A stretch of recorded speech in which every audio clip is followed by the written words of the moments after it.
إن الحمد لله نحمده ونصلي على رسوله الكريم. أعوذ بالله من الشيطان الرجيم. بسم الله الرحمن الرحيم. واعتصموا بحبل الله جميعا ولا تفرقوا واذكروا نعمة الله عليكم إذ كنتم أعداء فألف بين قلوبكم فأصبحتم بنعمته إخوانا وكنتم على شفا حفرة من النار فأنقذكم منها. اہل ایمان کا اتحاد و اتفاق سے رہنا، گروہ بندیوں سے بچنا، انتشار کا شکار نہ ہونا، یہ وہ سبق ہے جس کی تعلیم امام الانبیاء علیہ الصلاۃ والسلام کی شریعت نے ہمیں دی ہے. اسلام یہ چاہتا ہے کہ مسلمان اللہ سے ڈرتے ہوئے اتحاد سے رہیں، اتفاق سے رہیں، انتشار سے بچیں، گروہ بندیوں سے بچیں، فرقہ پرستی سے بچیں. آئیے قرآن حکیم کی آیت پہ غور کرتے ہیں. مالک فرماتا ہے شرع لکم من الدین ما وصى به نوحا والذی اوحینا الیک وما وصینا به ابراہیم وموسى وعیسى ان اقیموا الدین ولا تتفرقوا فیہ.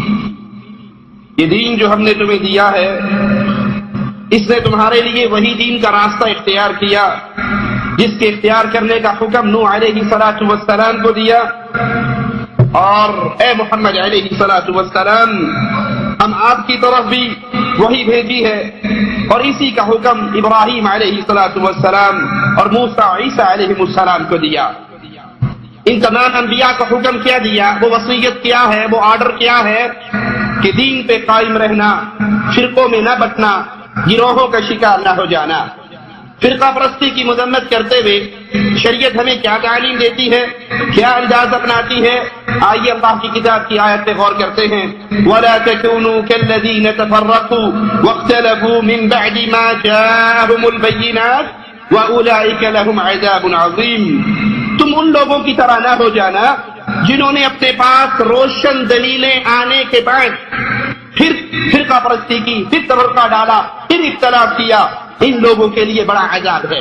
ایک بندہ وہ ہے جو اختلاف کا شکار ہوتا ہے دلیل نہ ہونے کی وجہ سے، لیکن ایک گروہ وہ ہے جو جانتے ہیں قرآن و حدیث کے دلائل کو، جو جانتے ہیں اللہ اور اس کے رسول کے فرمان کو، جاننے کے بعد، دلائل سننے کے بعد، احکامات پہنچنے کے بعد پھر عجیب بات تو ٹھیک ہے لیکن ہمارے مذہب میں نہیں ہے، قرآن کی آیت تو ہے لیکن ہمارے امام کے قول سے ٹکرا رہی ہے، حضرت کا فرمان، ہمارے پیر صاحب کا حکم، ان کی تعلیمات، آپ جتنے دلائل دے رہے ہیں یہ ان سے ٹکرا رہی ہے. جو قرآن کی آیات کو سن کر، امام الانبیاء کے فرمان کو سن کر پھر اپنے کسی پیر، امام، شیخ، حضرت کی وجہ سے شریعت کے حکموں کو ٹکراتا ہے، اولئک لہم عذاب عظیم، ان کے لیے بہت بڑا عذاب ہے.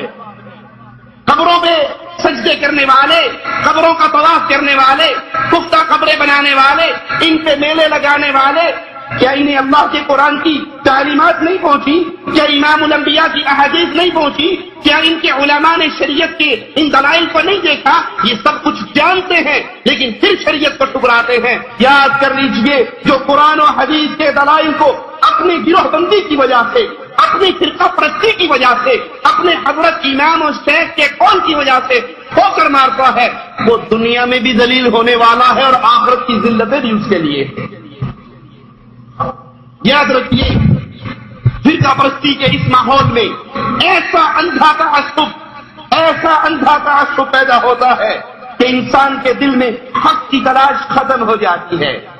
وہ سمجھتا ہے جس پر میں ہوں جس سے میرا شیخ ہے، جس سے میرا امام ہے، ہم حق پر ہیں۔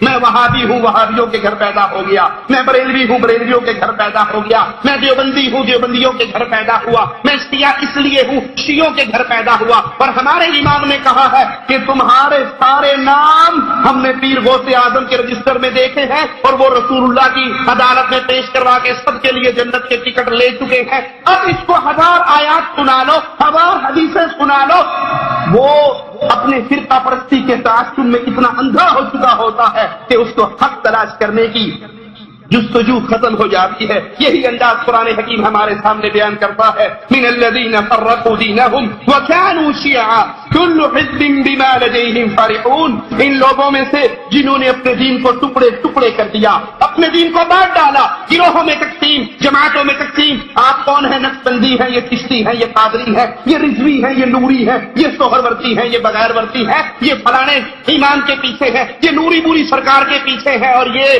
کاواں والی سرکار کے پیچھے ہے۔ ہر بندہ اپنے اپنے پیروں کو پکڑ کر، اپنے اپنے اماموں کو پکڑ کر، اپنے اپنے حضرتوں کو پکڑ کر شریعت سے منہ موڑ چکا ہے، اور ہر بندہ جس چیز پر وہ ہے، جس چیز پر اس کے بڑے ہیں، جس چیز پر ان کی جماعتیں ہیں، اس پہ راضی ہے اور اس پہ خوش ہیں۔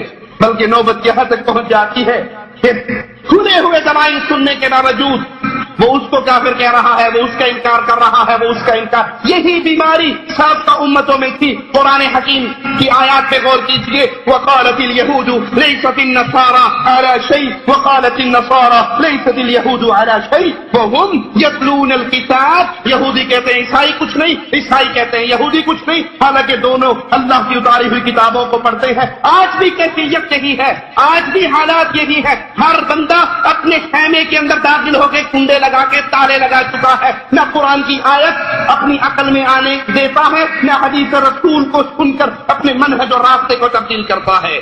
دوسرے مقام پہ غور کیجیے، ان کی کیفیت کیا ہے۔ اس فرقہ پرستی کے بعد نتیجہ کیا نکلا؟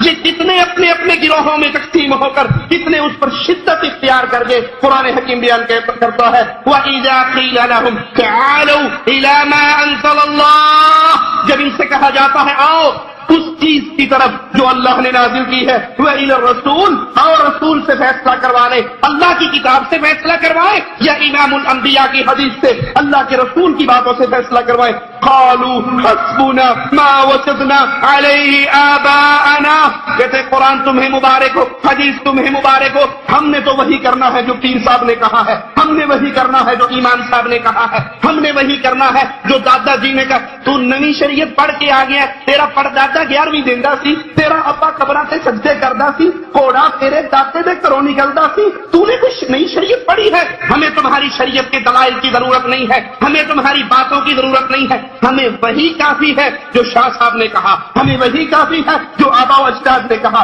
ہمیں وہی کافی ہے جس پہ ہمارے بڑے چلتے ہوئے آئے۔ اولو کان آباؤہم لا يعلمون شیئا ولا يهتدون، ان سے کہو تمہارے ماں باپ اگر وہ بے علم تھے، اگر وہ بے عقل تھے، اگر وہ شریعت کی تعلیم سے اندھے تھے، تو کیا اس کے باوجود تم ان کے راستوں پہ چلو گے؟